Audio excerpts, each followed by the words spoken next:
Karena saya tanya, berapa jumlah ayat dalam Al-Quran? 6.666. Sepakat? Yang tidak sepakat angkat tangan. Harus gentle. Itu sesat bersama kita, Bu. 6.666 itu namanya sesat bersama. Lah kok datangnya 6.666 itu dari mana, Ustaz? Nah, itulah yang saya mau tanyakan. Itu yang mau saya sampaikan. Dari siapa? Dari ustadz-ustadz yang mana? Kita jawab sekarang.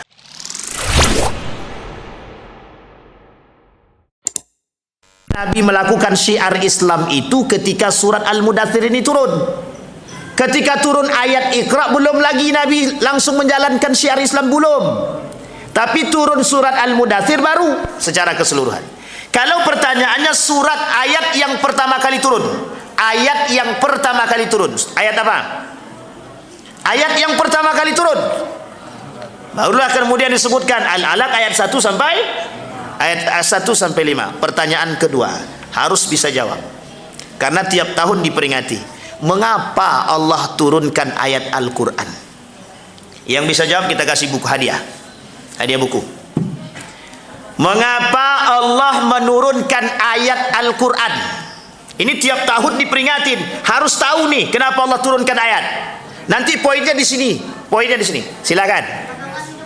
Pedoman hidup, Masya Allah, sama tuh.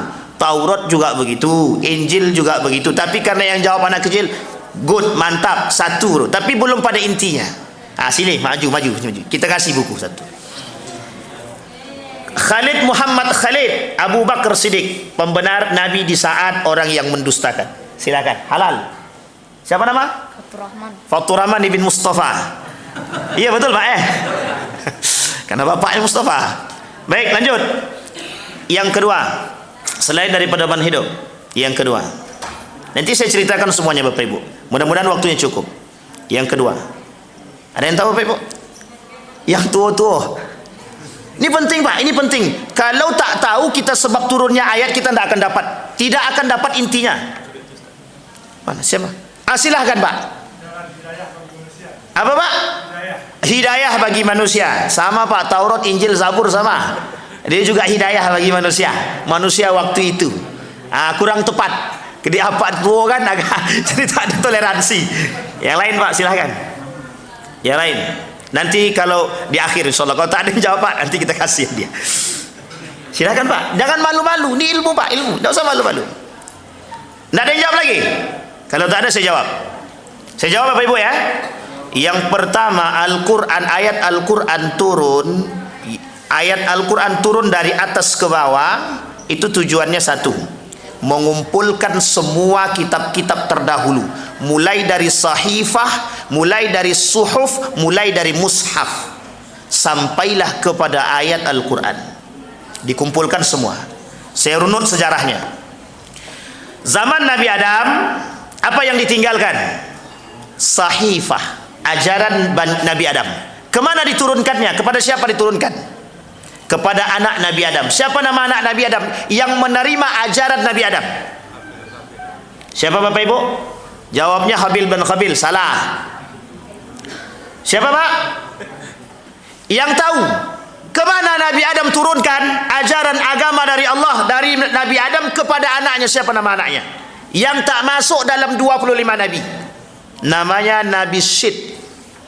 Dari Nabi Syed turun kepada Idris sampai ke bawah. Satu, berbentuk sahifah. Yang kedua, Nabi Musa alaihissalam naik ke Bukit Tursina, turun bawa sahifah. Nabi Musa. Apa ajarannya? Tauhid.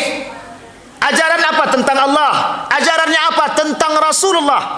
Bagaimana wajib mentaati seorang nabi. Perintah dari Allah. Semua kitab yang turun sama isinya, sampai pada Injil Nabi Isa. Sampai di sini bisa dipahami? Semua ini Bapak Ibu sekalian yang berbahagia dikumpulkan di dalam Al-Quran. Kenapa?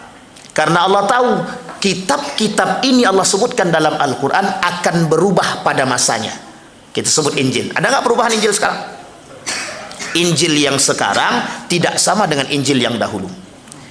Kata Allah dalam Al-Quran akan terjadi perubahan daripada kitab-kitab terdahulu. Betul.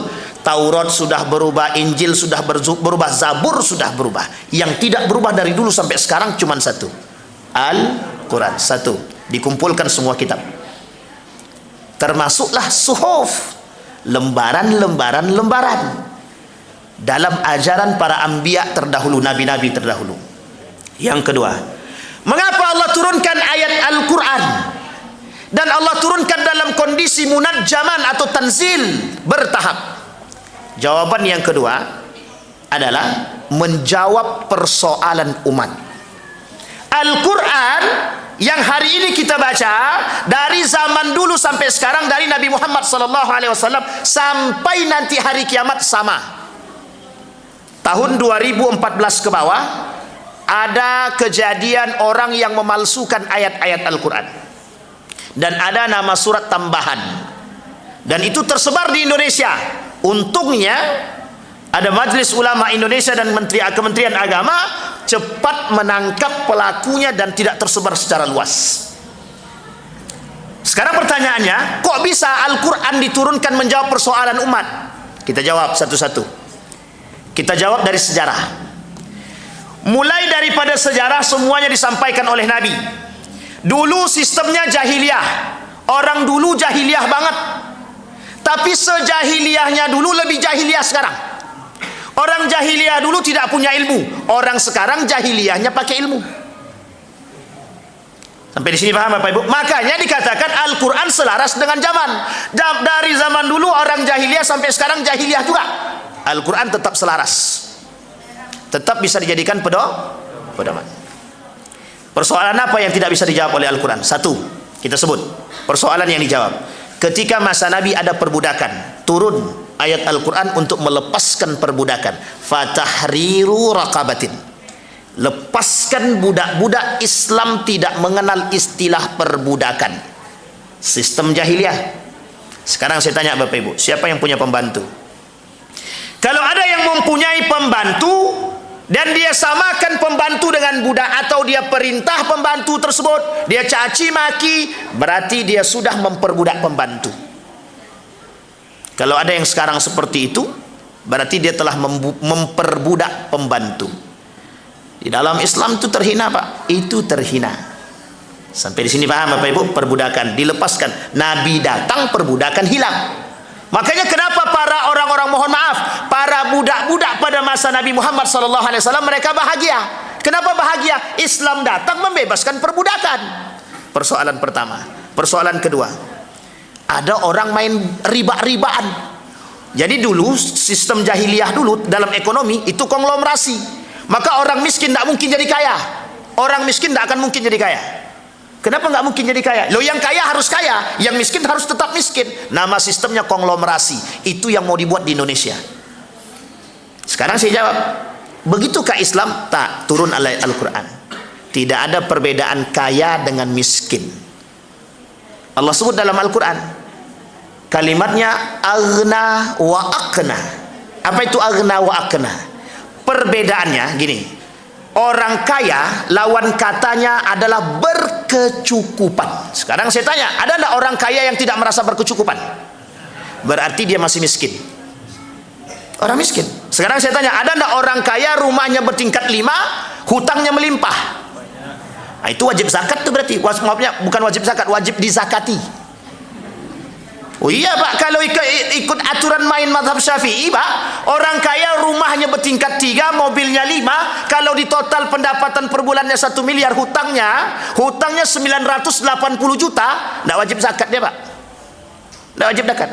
Sekalipun pendapatannya 1 miliar per bulan, tapi bayar hutang, tersisalah per bulan itu cuma 4 juta atau 5 juta atau 6 juta. Mentok-mentok 7 juta lah per bulan. Sekarang saya tanya, coba kalkulasikan 7 juta per bulan sampai 1 tahun. Sudah sampai belum 85 gram? Belum sampai. Kecuali 7,5 juta. Kan mepet tuh. Tinggal 500 saja kan Pak Ustaz gitu. Tetap tidak bisa Pak. Kalau pakai aturan main itu. Tapi kata mazhab Imam Abu Hanifah, Syekh Yusuf Al-Qardawi menggunakan metode yang berbeda. Kata Syekh Yusuf Al-Qardawi, sampai kiamat tidak akan ada orang berzakat itu. Maka dibuatlah aturan. Berapa pendapatannya? Kotornya berapa? 8 juta per bulan, wajib zakat. 85 gram. 85 gram itu Bapak Ibu ditotalkan selama setahun itu 85 juta. Kalau sudah pendapatan per tahun 85 juta, maka wajib dizakati. Jadi 7,5 itu sudah 85 juta, tepat pas itu. Sampai di sini paham Bapak Ibu? Al-Quran turun Pak, menjawab tidak ada kaya, tidak ada miskin. Yang miskin itu siapa? Orang yang tidak pernah merasa berkecukupan. Sampai di situ pas tidak ada yang bermain dengan riba. Karena persoalannya kaya dan miskin, mereka bermain dengan riba. Tujuannya bisa memperkaya diri, dilakukan oleh masyarakat jahiliyah dahulu. Kalau sekarang ada orang main riba, berarti dia jahiliyah terlambat. Kenapa jahiliyah terlambat? Baru sekarang dia main riba. Itu sudah tradisinya jahiliyah dahulu. Jadi pinjamkan uang 70 juta, kembalinya harus 140 juta. 2 kali lipat, 100%. Kalau mau silakan, tidak mau ya sudah. Itu kan tradisi jahiliyah. Dijawab sama Al-Quran. Apa kata Al-Quran? Yang main riba aku perangi, kata Allah, dalam 3 tahapan pengharaman riba. Nah, jadi Bapak Ibu, ini poin penting. Kalau kita pahamnya bahwa turun Al-Quran secara teratur, secara tak bertahap, maka pengharaman riba dalam bentuk hukum juga turunnya secara bertahap. Tidak bisa langsung diharamkan Pak, tidak bisa. Kalau langsung diharamkan, orang pasti nolak. Tidak akan ada yang mau dengan Islam itu. Makanya kenapa di Mekah itu tidak ada urusan hukum. Di Mekah itu tidak ada urusan hukum. Ayat yang turun di Mekah rata-rata semuanya 89% sampai 90% itu berbicara tentang tauhid. Sisanya di mana? Di Mekah. Kenapa kok di Mekah bicaranya tentang hukum? Karena kenapa kok di Madinah bicaranya tentang hukum? Karena orang Madinah sudah masuk Islam duluan sebelum Nabi sampai ke Madinah ketika hijrah. Sampai di sini bisa dipahami Bapak Ibu? Ini poin penting dalam sejarah yang tak boleh dilupakan. Maka Al-Quran turun menjawab persoalan umat. Nikah beda agama, persoalan LGBT dan lain-lain sebagainya itu dijawab oleh Al-Quran. Makanya bahasanya adalah kenapa Al-Quran turun dari sama'id dunia ke baginda Nabi Muhammad SAW diturunkan secara bertahap menjawab persoalan umat. Kita ambil contoh. Ayat ini turun di Mekah. Suatu ketika seorang pemuda sedang mengejar Nabi, ingin membunuh baginda Nabi Muhammad SAW. Ketika menghunuskan pedang, ketika ingin melayangkan kepada Nabi, dia jatuh. Sampai 3 kali dia jatuh. Sampai 3 kali dia jatuh, dia bertanya sama Nabi, siapa Tuhanmu? Nabi jawab, Qul huwallahu ahad, Allahus samad. Sampai ayat terakhir. Diambil sama Nabi pedang tadi, kemudian diginikan kepada lehernya. Siapa yang akan membantumu dan menolongmu? Tidak ada. Maka semenjak itu masuklah ke dalam Islam pemuda tersebut. Bersyahadatlah dia, asyhadu an la ilaha illallah wa asyhadu anna muhammadar rasulullah. Sampai di sini bisa dipahami Bapak Ibu? Inilah kenapa kenapa Allah turunkan ayat Al-Quran menjawab persoalan umat. Ingat Bapak Ibu, Al-Quran yang diturunkan dalam konteks menjawab persoalan umat selaras dengan perkembangan zaman sampai datangnya hari kiamat. Nanti Bapak Ibu di hari kiamat, sebelum datangnya hari kiamat atau di akhir zaman, Al-Quran Allah angkat. Al-Quran ini Allah angkat. Makanya bahasa Nabi dalam hadisnya, la yabqal Islam illa ismuh wa la yabqal Quran illa rasmuh. Islam tinggal nama, Al-Quran tinggal tulisan. Nah, baik, ini sejarah kenapa Al-Quran diturunkan. Yang kedua tadi menjawab persoalan umat. Yang ketiga, pedoman kehidupan. Oh, sudah jelas pedoman kehidupan. Iya. Kenapa dikatakan sebagai persoalan kehidupan atau panduan kehidupan? Karena ketika itu umat manusia berada dalam kezaliman. Sehingga kata guru kami, perlu adanya cara pandang hidup yang islami. Bagaimana cara pandang hidup yang islami? Kembali kepada Al-Quran. Sekarang saya kasih tahu Bapak Ibu, ada ndak aturan mengatur bagaimana seorang suami yang baik dalam Al-Quran? Ada nggak aturan bagaimana menjadi seorang istri yang solehah di dalam Al-Quran? Ada. Memang tuntunannya Al-Quran.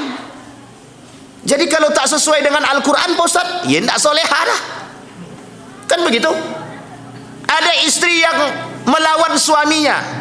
Ada nggak Nabi katakan jangan melawan suami? Tidak boleh. Ada kata Nabi, jangan lawan suaminya. Siti Aisyah itu berkali-kali diingatkan sama Nabi itu, karena dia yang paling muda dengan Siti Hafsah. Istri Nabi yang paling muda ada dua. Yang paling muda Siti Hafsah dengan Siti Aisyah. Sekarang pertanyaannya, siapa Siti Hafsah itu? Siapa Siti Hafsah? Ibu-ibu lah, jangan bapak-bapak lagi. Ibu-ibu, siapa Siti Hafsah? Istri Nabi, ya, kita juga tahu kalau itu. Siapa dia maksudnya? Ini ibu-ibu, Pak. Karena abang tu dah jawab. Apa kata beliau? Anak Umar bin Khattab. Jadi ini kalau ibu-ibu tak tahu sejarah, ni perempuan bahaya nih. Nabi punya sahabat, Nabi juga punya sahabiat. Sahabiat kalangan perempuan, sahabat kalangan laki-laki. Maka Bapak Ibu, dengan ayat yang turun tadi, selama berapa tahun? Berapa tahun Bapak Ibu? Nabi menjadi Nabi berapa tahun? Ya Allah, ampuni dosa hamba-Mu ya Allah. Berapa tahun Nabi jadi Nabi? 23 tahun. 10 tahun ayat turun di Mekah, 13 tahun ayat turun di Madinah, ditotalkan semua jadi 23. Maka muncullah yang disebut dengan ayat Makkiyah dan ayat Madaniyah. Ayat yang turun di Mekah dan ayat yang turun di Madinah. Semua peruntukannya untuk siapa? Untuk semuanya. Utsman orang pertama yang melakukan jam'ul Quran wa tadwinuhu. Utsman ini orang yang pertama sekali mengumpulkan Al-Quran dan menjilidnya. Maka akhir daripada kepemimpinan Utsman ibn Affan dapat fitnah. Nanti kita bahas pada poin yang kedua, fitnah tadi. Jadi pada pertama itu adalah ijtihadnya Umar bin Khattab. Kata Umar, bro Abu Bakar, kumpulkan ayat-ayat Al-Quran. Karena takut orang-orang penghafal Quran ini mati, habis meninggal semua, tidak tersisa. Contohnya di mana? Di perang Uhud, yang banyak meninggal dikuburkan, disebut dengan kubur makbarah syuhada. Sampai di sini paham Bapak Ibu? Banyak yang meninggal. Kata Umar bin Khattab, kita kasihan nanti generasi tidak tahu dengan Al-Quran. Apa kata Ibnu Abbas? Betul tuh bro. Disepakatilah oleh para sahabat Nabi. Ijtihad Umar disepakati oleh para sahabat dan diaminkan oleh Abu Bakar. Awalnya menolak tapi kemudian diterima. Kenapa alasannya diterima? Masuk akal. Kata Abu Bakar, kenapa dia menolak? Karena Nabi tak lakukan. Memang Nabi tak lakukan karena Nabi masih hidup. Kalau Nabi sudah meninggal, siapa yang bakal menjadi tolak ukurnya? Tidak ada. Maka tersisalah para sahabat. Dikumpulkanlah Pak. Ini saya kasih tahu Bapak Ibu cara pengumpulannya. Orang pertama yang diperintahkan oleh Abu Bakar, Ali bin Abi Thalib, membuat tim, termasuk salah satunya Utsman ibn Affan, termasuk salah satunya Sofyan, termasuk salah satunya Zaid bin Sabit, Ibnu Mas'ud dan lain sebagainya. Dikumpulkan Pak. Sampai setengah jalan baru dikumpulkan sebagian. Di ujung sana muncul manusia yang mengaku Nabi. Zaman Nabi hidup, Nabi palsu 7 orang. Setelah Nabi meninggal muncul Nabi palsu yang lain, namanya Musailamah al-Kadzab, yang disebut dengan kadzibatun. Dalam buku ini dibahas. Dalam buku ini I'jazul Quran yang keluar dari lisannya Musailamah al-Kadzab. Siapa dia? Nabi palsu, mengaku Nabi palsu. Apa kata Musailamah al-Kadzab? Aku juga bisa buat syair seperti Al-Quran. Dibuatlah ayat tandingan atau surat tandingan seperti surat Al-Fil. Sekarang Bapak Ibu, surat Al-Fil, coba sebutkan sama-sama Bapak Ibu, surat Al-Fil. Li'ila. Salah Bapak Ibu, Al-Fil. Konsentrasi Pak. Jangan terlalu serius betul hidupnya Bapak Ibu. Siang kita lapar, malam kan dah makan. Mungkin kebanyakan makan kambing berarti. Alam tara kaifa fa'al. Oleh para ahli syair ketika itu yang ada di Mekah menakjubkan kalimat ini. Kata Musailamah al-Kadzab, aku juga bisa. Dibuatlah sama Musailamah al-Kadzab, Al-Fil anfuhu tawil jismuhu kabir. Ditertawakan sama para pengikut Musailamah al-Kadzab tadi, Nabi palsu tadi. Apa artinya? Gajah itu hidungnya panjang, perutnya besar, kakinya gede. Ditertawain sama para pengikut Musailamah al-Kadzab. Cuman karena takut malu dan takut sama Nabi palsu ini tadi, mereka tak berani mengungkapkan, hanya saja tersenyum, tidak bisa menandingi. Apa kata Allah dalam Al-Quran? Silahkan kalian datang dengan ayat yang sama jika memang kalian mampu. Jadi Bapak Ibu, ayat Al-Quran diturunkan pada poin yang keempat, i'jaz, mukjizat bagi Nabi. Di dalam Al-Quran ada 4 poin mukjizat yang harus kita pahami. 1, mukjizat bahasa, mukjizat makna, mukjizat peradaban, dan 1 lagi mukjizat cerita, kisas. Bapak Ibu sekalian yang berbahagia, di dalam Al-Quran itu berbicara tentang masa depan, tentang hari kiamat. Sekarang saya tanya Bapak Ibu, ketika berbicara tentang hari kiamat, mau tidak percaya apa tidak? Percaya. Wajib percaya kan? Kalau tak percaya kafir kita. Kan begitu. Sementara juga Al-Quran berbicara tentang sesuatu yang sudah berlalu. Nabi Musa dan Nabi Khidir. Gimana cerita Nabi Musa dan Nabi Khidir di dalam Al-Quran? Pertanyaannya, percaya apa tidak? Mau tak mau harus percaya.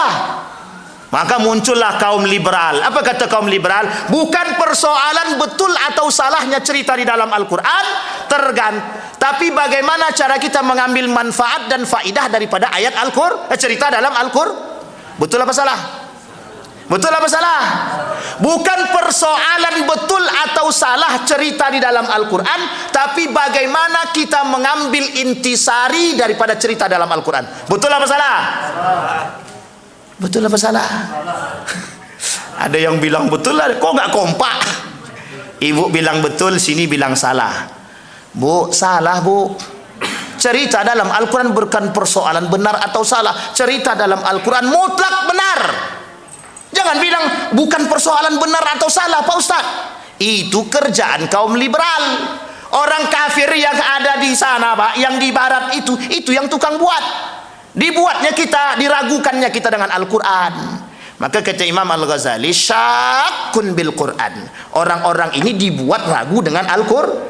Kenapa hari ini manusia tak jadikan Al-Quran pedoman kehidupan? Karena ragu dengan Al-Quran. Kenapa kok ragu dengan Al-Quran? Karena akal terlalu tinggi. Itulah yang dilakukan oleh Yahudi.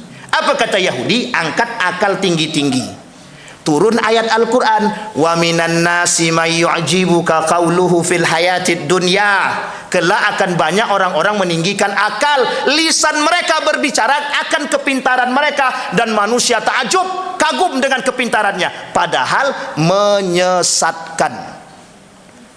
Sampai di sini bisa dipahami Bapak Ibu. Ini penting nih Bapak Ibu. Kembali kepada poin tadi. Kembali kepada sampai mana tadi ya? Ini saking panjangnya nih Bapak Ibu. Sekarang kita kembalikan lagi. Poin yang kedua tadi apa? Baik, poin yang keempat adalah ketika Al-Quran setelah dijadikan pedoman kehidupan, Al-Quran berupa i'jaz, mukjizat yang tidak bisa ditegur Pak, yang tidak bisa diapa-apakan. Allah sebut dalam Al-Quran tentang Nabi Musa, famfajarat min husnata asrata aina qad alima kullu unasin mashrabahum. Pertanyaannya, itu ada sebabnya? Ada. Apa sebabnya? Jamaah Nabi Musa minta, Musa kami haus. Habis dikasih burung, dia minta makan, dikasih burung. Setelah dikasih burung, manna wa salwa. Kemudian setelah kenyang, haus dia. Setelah haus, dia minta lagi. Kata dia, kami minta minum. Dipukulkan tongkat ke bukit tadi, memancarlah 12 mata air yang mereka bisa minum dari arah manapun yang mereka inginkan. Kemudian membangkang kembali. Kembali membangkang. Nah, tujuan ayat Al-Quran turun menceritakan keadaan Nabi Musa ini, itu keadaan umat manusia yang sekarang sama dengan umatnya Nabi Musa. Kenapa? Pembangkang. Siapa mereka yang membangkang dengan Al-Quran ini? Kaum liberalisme, sekulerisme, feminisme, dan pokoknya yang di belakangnya ada isme. Mereka tak suka dengan Islam. Muncul satu kelompok besar namanya Islamophobia, anti dengan Islam. Pada hakikatnya bukan persoalan Islam saja, termasuklah di dalamnya Al-Quran. Ini tujuan Pak, kenapa kita penting mempelajari nuzulul Quran. Sampai di sini bisa dipahami Bapak Ibu? Ini kena sentrum atau kena sindrom? Baik, kita lanjut Pak. Sejarah sudah. Nah, sekarang saya akan ulas sedikit sejarah. Dalam sejarah Bapak Ibu sudah paham, ayat pertama yang turun adalah surat Al-Alaq ayat 1 sampai 4. Sekarang saya tanya, berapa jumlah ayat dalam Al-Quran? 6.666. Sepakat? Yang tak sepakat angkat tangan. Yang tak sepakat angkat tangan. Harus gentle. Itu sesat bersama kita Bu. 6.666 itu namanya sesat bersama. Jumlah ayat di dalam Al-Quran 6.236.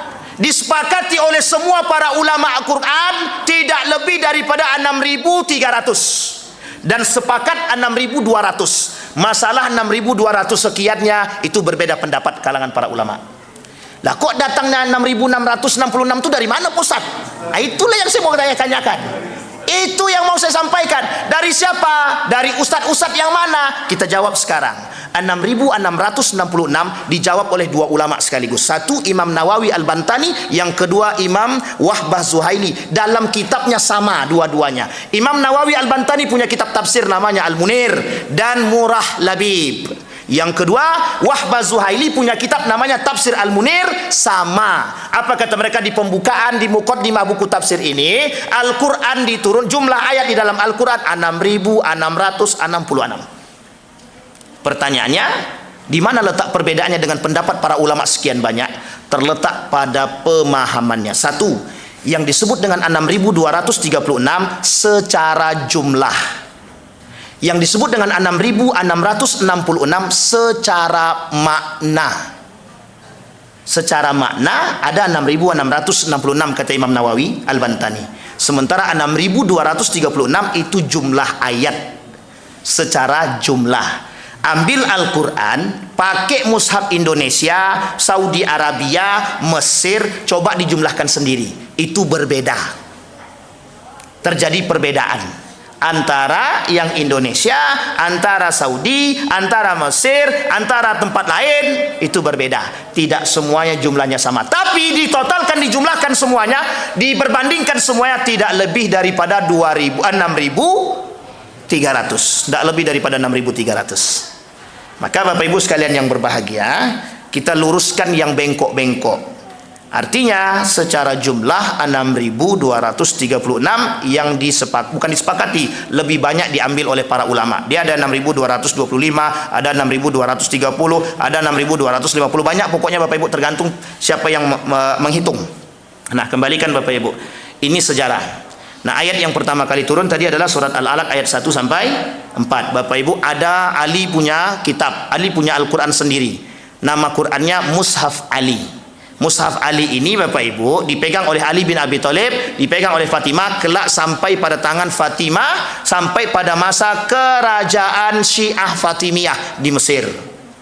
Syiah Fatimiyah di Mesir. Apa yang dibuat oleh Ali? Tartibu nuzuli ayatil Quran. Jadi Ali punya Al-Quran, itu model Al-Qurannya Ali sesuai dengan urutan turun.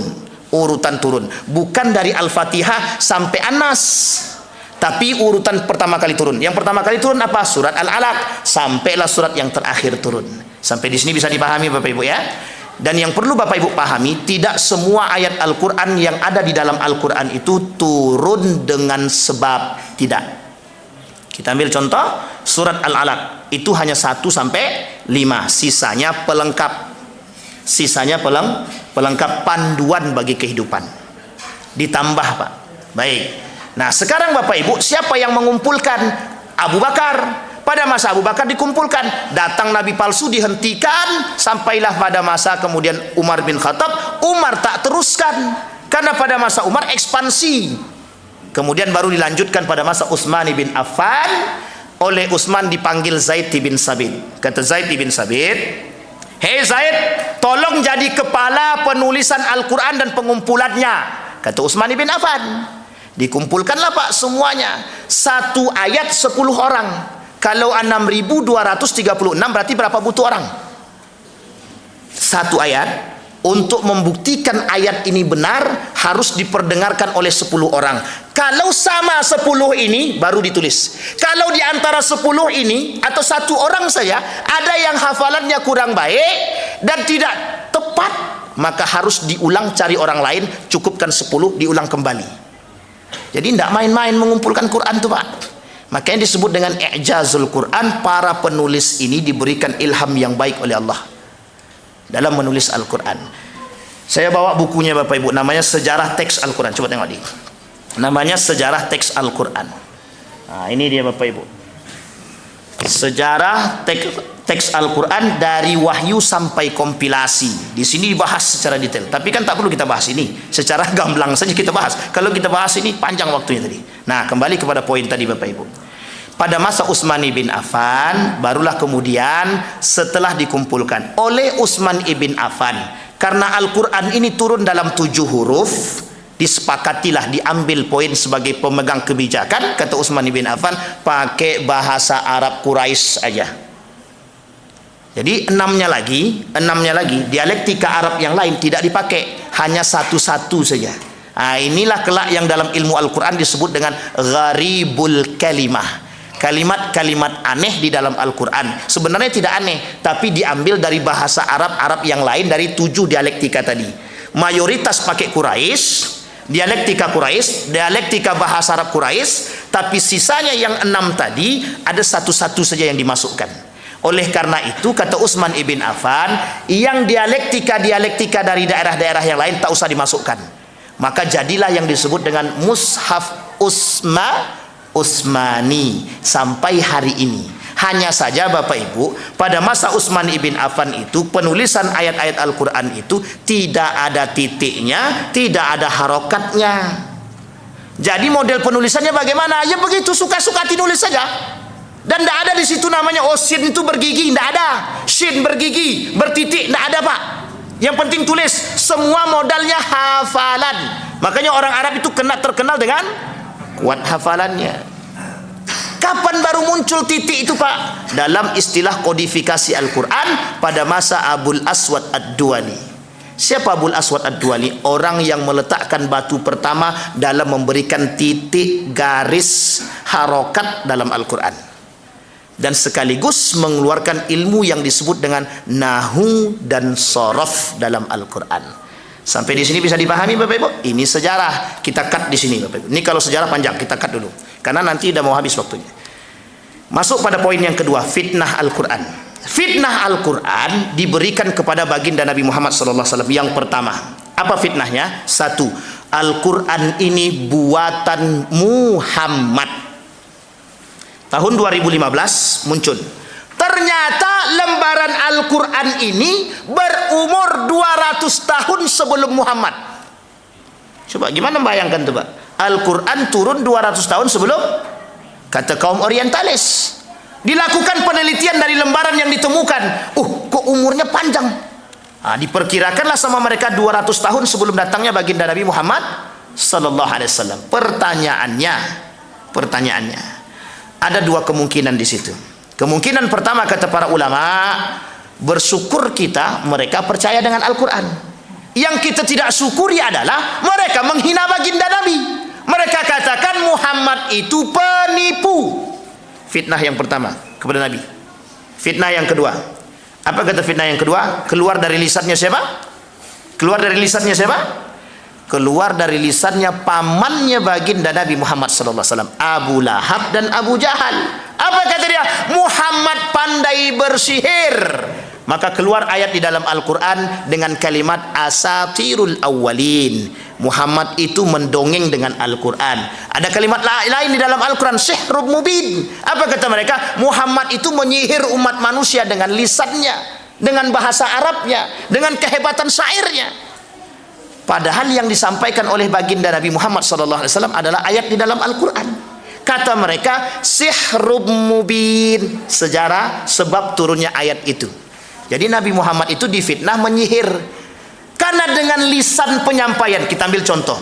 Kenapa kok bisa disebut dengan sihir? Ketika itu mampu menyihir Umar bin Al-Khattab dari surat Thaha. Dari surat Thaha.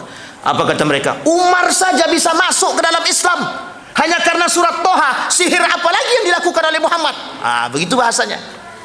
Singkat cerita, Nabi Muhammad dapat fitnah. Fitnah yang kedua adalah mengatakan bahwa ayat Al-Quran yang disampaikan itu berupa sihir. Yang ketiga, Nabi Muhammad dikatakan bahwa yang disampaikan oleh Muhammad itu hanya dongeng, bukan cerita fakta, tapi cuma dongeng belaka. Nah, ada manusia hari ini yang menyampaikan itu. Ada, namanya Kumaila, namanya Ulil Absar Abdallah, kaum liberal. Apa kata mereka? Cerita dalam Al-Quran itu dongeng. Muslim mereka, Muslim, tapi mereka katakan itu cuma dongeng. Jadi manusia munafik. Nanti ini fitnah ini saya sampaikan dulu, baru nanti terakhir kita sampaikan poin akhir sebagai penutup. Fitnah ini selesai Bapak Ibu. Fitnah ini selesai. Tertutup. Naik fitnah kembali pada masa Utsman ibn Affan. Setelah melakukan penyelesaian dalam penulisan ayat Al-Quran oleh Zaid bin Sabit, dinamakan mushaf tersebut mushaf Utsmani. Kemudian oleh kaum yang tidak suka dengan Utsman, dibuatlah sedemikian fitnah. Fitnah pertama adalah kepada Utsman bin Affan. Utsman memanipulasi ayat Al-Quran. Maka ada beberapa ayat Al-Quran oleh para penulis ketika itu memang tidak dimasukkan karena hukumnya sama. Kita ambil contoh, orang tua zaman dulu itu ada ayatnya, asy-syaikhu wasy-syaikhatu iza zanaya fajlidu kulla wahidin minhuma mi'ata jalda. Orang tua baik laki-laki maupun perempuan, kalau selingkuh dia, kalau berzinah dia, cambuk.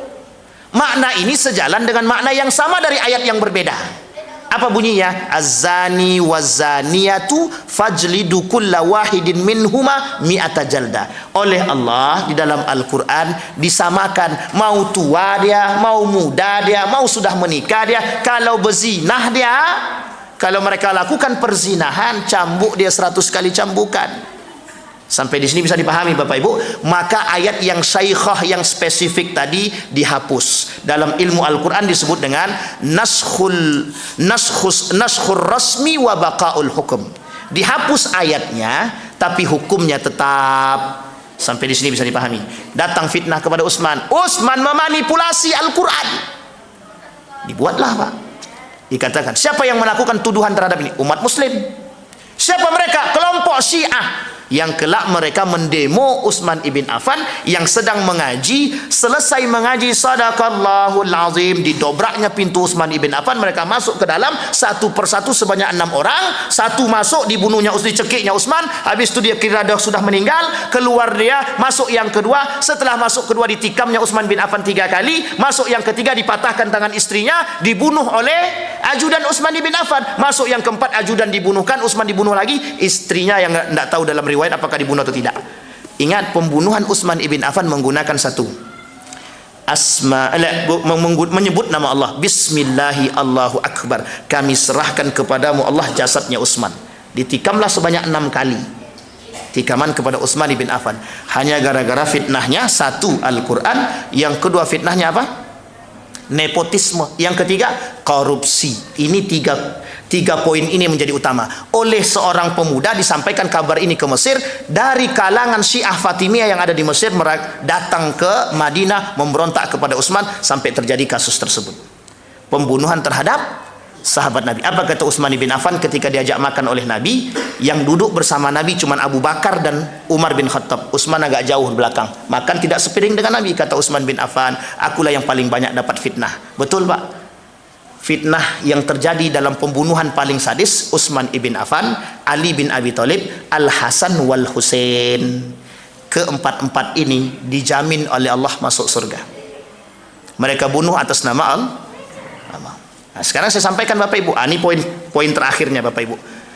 Ini berkaitan dengan poin kita yang terakhir. Apa poinnya? Yang membunuh ini hafal Al-Quran. Yang membunuh ini hafal Al-Quran. Yang membunuh ini mengerti Islam. Yang membunuh ini rajin sholatnya. Orang seperti inilah Bapak Ibu sekalian yang berbahagia, kelak yang akan banyak di tengah umat muslim. Kata Nabi, hati-hati kata Nabi. Kelak di akhir zaman ada orang yang pandai membaca Al-Quran, lebih fasih daripada kalian, lebih bagus sholatnya daripada kalian, lebih mantap imannya daripada kalian. Kalau dia sholat, safnya paling terdepan dan paling pertama kali datang. Tapi mereka, kata Nabi, yamruquna minad din, mereka keluar daripada agama seperti yamruqu as-sahmu minar ramiyah, seperti keluarnya anak panah daripada busurnya. Siapa mereka? Nabi sebutkan dalam riwayat yang lain, al-khawarij, orang yang pandai lisan. Ya, sekarang poinnya Bapak Ibu, Al-Quran ini satu, selaras dengan zaman. Yang kedua, Al-Quran ini pedoman kehidupan. Yang ketiga, orang akan beruntung sekalipun Al-Quran dia manfaatkan untuk dunia.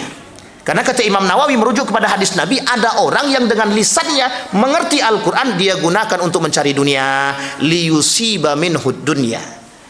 Maksudnya bagaimana Pak Ustaz? Dia jual Al-Qurannya Pak. Hari ini hati-hati. Kenapa kita katakan hati-hati? Banyak pondok tahfiz yang berdiri, kita apresiasi. Hanya saja jangan sampai orang yang mendirikan pondok-pondok tahfiz ini salah niat untuk memperbanyak pendapatan. Jangan salah Pak, karena musuhnya kita itu adalah umat muslim itu sendiri. Yang meruntuhkan Islam kata Nabi, umat muslim. Yang merusak Al-Quran, umat muslim. Artinya apa? Umat muslim tahu Al-Quran tapi tak mau berpedoman dengan Al-Quran. Sekarang saya tanya Bapak Ibu berhukum dengan Al-Quran atau tidak? Berhukum dengan Al-Quran atau tidak? Hampir Pak, hampir setengah daripada proses permasalahan kehidupan kita tak kembalikan kepada Al-Quran. Maka Bapak Ibu sekalian yang berbahagia, kenapa Allah katakan dalam Al-Quran, afala yatadabbaruna al-Quran am ala qulubi aqfaliha? Tidakkah kalian mau bertadabbur dengan ayat Al-Quran? Kalau kalian tak mau bertadabbur dengan ayat Al-Quran, hati kalian keras, mati. Maka Bapak Ibu kata Nabi kata dalam hadisnya, itu tadi kan Allah yang mengatakan, sekarang dalam hadisnya kata Nabi, taraktu fikum amrain, aku tinggalkan dua perkara kata Nabi. Kalau kalian berpegang teguh dengan dua perkara tersebut, mustahil sesat, mustahil. Al-Quran was sunnah. Hanya saja cara memahami Al-Quran dan sunnah ini yang kita butuhkan. Sampai di sini bisa dipahami Bapak Ibu. Nah, kembali kepada judul kita tadi yang saya katakan, Al-Quran sebagai pusat peradaban Islam. Caranya bagaimana? Kembali kepada personal masing-masing setiap kita. Bagaimana memperlakukan Al-Quran dalam kehidupan rumah tangga kita. Kalau Al-Quran kita jadikan pedoman hidup, tapi kalau Al-Quran cuma kita jadikan pejengan di rumah, di mana letaknya? Jadi hiasan. Aku kumpulkan Ustaz banyak Al-Quran di rumah, dibaca enggak? Kadang-kadang Ustaz. Oh, itu masalahnya. Makanya saya tanya sama Bapak Ibu, lebih banyak mana? Lebih banyak mana? Lebih banyak mendengarkan Al-Quran atau musik? Jawab dengan jujur. Itulah. Makanya kalau Islam runtuh, kalau Islam turun, ya kita sendiri yang menurunkan. Maka 30 tahun yang akan, 20 tahun sampai 30 tahun yang akan datang, khawatir bahwa generasi kita tak mengenal Al-Quran. Orang tua tak pernah marah kalau anaknya tak baca Quran. Orang tua marah kalau anaknya tidak belajar. Nak belajar, kalau tak belajar kau bodoh. Tapi pernah nggak orang tua, nak, kau udah baca Quran? Belum. Yalah, nanti jangan lupa baca Quran ya. Gitu aja Pak. Kalau kami zaman kecil dulu, Wan pergi belajar baca Quran. Kalau masih di rumah dipecut Pak, dipukul. Zaman dulu. Sekarang pukul tak boleh Pak Ustaz. Bagaimana caranya? Pandai-pandailah.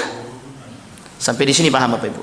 Jadi tujuan kita memperingati nuzulul Quran pada aspek makna, bagaimana kita memaknai Al-Quran sehingga ketika Al-Quran masuk dalam diri kita, itulah yang disebut oleh guru saya. Apa kata Nabi? Bukan yang disebut oleh Nabi.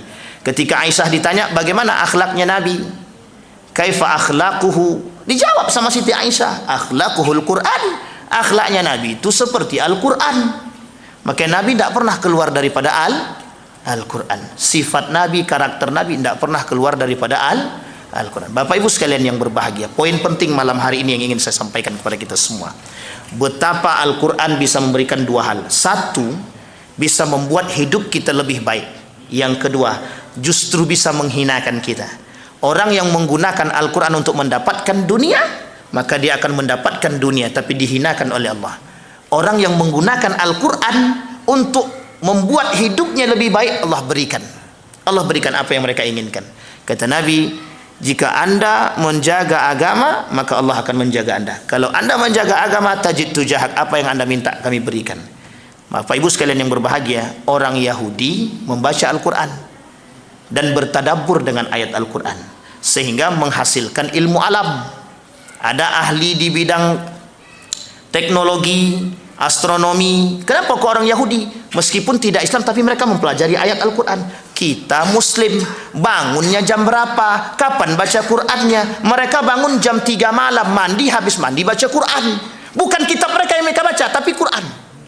Kita umat Muslim bangun jam berapa? Jam 3 sama. Ngapain? Nonton bola. Jangan tersinggung bapak-bapak ya. Ini tak ada singgung-singgungan. Tapi begitu keadaan dia. Umat Muslim dengan Al-Quran apatis dan pragmatis. Mereka tidak. Kata mereka, ini pernyataan kaum Yahudi, Al-Quran ini kata mereka itu kitab yang paling berbahaya sepanjang zaman. Kenapa? Di dalam itu kalau orang yang mengerti akan tahu semua ilmu. Maka Kunto Wijoyo dalam tulisannya mengatakan Al-Quran ini sumber ilmu.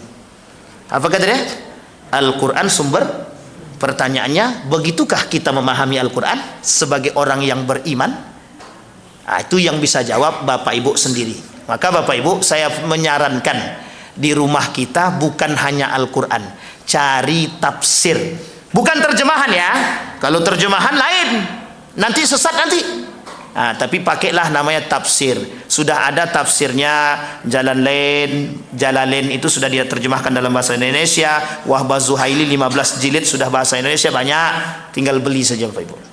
Kan beli pakai duit Pak Ustaz. Itulah, jangan pikir-pikir kalau mau beli buku itu. Baik.